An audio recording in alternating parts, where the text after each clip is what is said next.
ใหม่สงค่ะใหม่สงพี่น้องเขาก็ค่ะ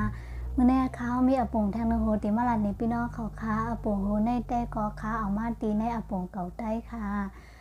อาปงโหในจื้อมันก็ว่าเจ้าสาวเย็นเป็นโว้ในค่ะมือก่อนปนมานั่นมีปู่เท้าในเท้าก้อนเนย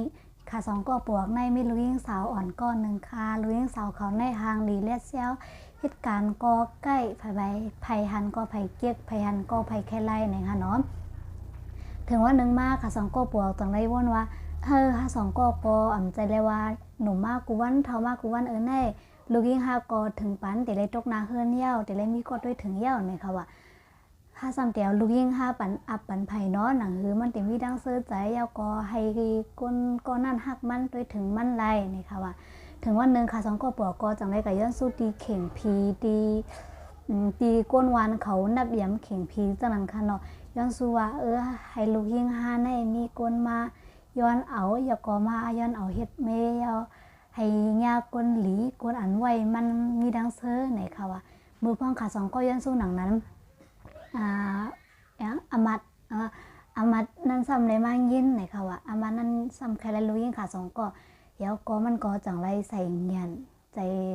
เฮ็ดใจกดนะคะเนาะเดี๋ยวก็อยู่ดั้งไผ่หลังเข่งพีเสเดี๋ยวก็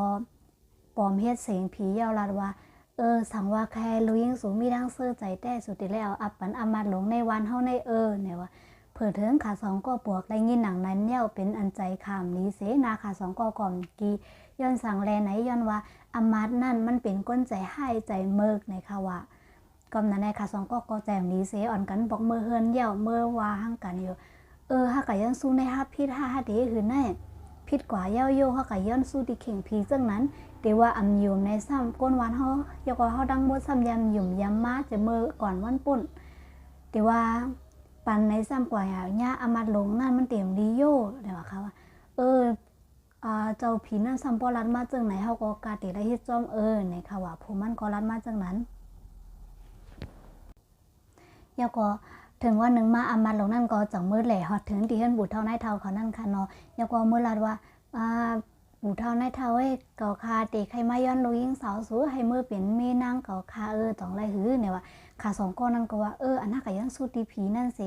ผีนั่นก็ว่าให้เอาปันอามาโลไหนแม่นเย้าหนาอามาก็สมัยย้อนถึงเฮือนจังไหนอำใจให้หื้อฮาก็กาไรปันกว่าเสเย้านอมว่านั้นก็ไหนเย้าก็อับปันลูกยิ่งขาที่ในมืออามานั่นค่ะว่ะเย้าก็ถึงตีวันปางแขกนั่นค่ะเนาะอามานั่นก็จังไรใจลูกน้องมันมาหับเอาดังวอเสมาหับลูกยิงปู่เท่าในเท่านั้นถึงที่มาหับก็ลูกยิงปู่เท่าในเท่านั้นก็คืนกว่าเนื้อวอเสียเย้าก็ไปออกข้าวตั้งกว่าฮอดคึงตั้งเย้าค่ะเนาะฮอดคึงตั้งเย้าก้นอันแมกวอสองก้อนนั้นซ้ำกินเหล้านำหนาแรกค่ะสองก็เมาไหนค่ะเนาะเมาเสียเย้าก็ขาเวหรือเวนนอนจมตั้งกำนึงไหนว่างวอไว้อยู่ในกลางเส้นตั้งมือพ่องหนังนั้นมีเจ้าใจขี่มาเย้าก็มีดังลุงน้องมัน3ก็ขี่มาเสียเย้าก็มาเท่าพันหลากหลายแก่หลายอย่างวอหังมาตั้มไว้ในกลางตั้งจนไหนซ้ำมีกวนนอนไว้2ก็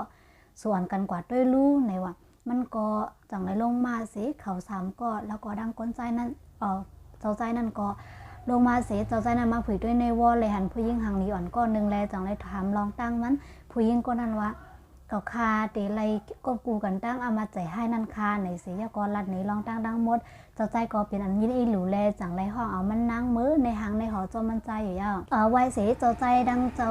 นั่งยิ่งอ่อนก็นั่นออกกว่าป้อหึงนั่นก้นหอวอก้น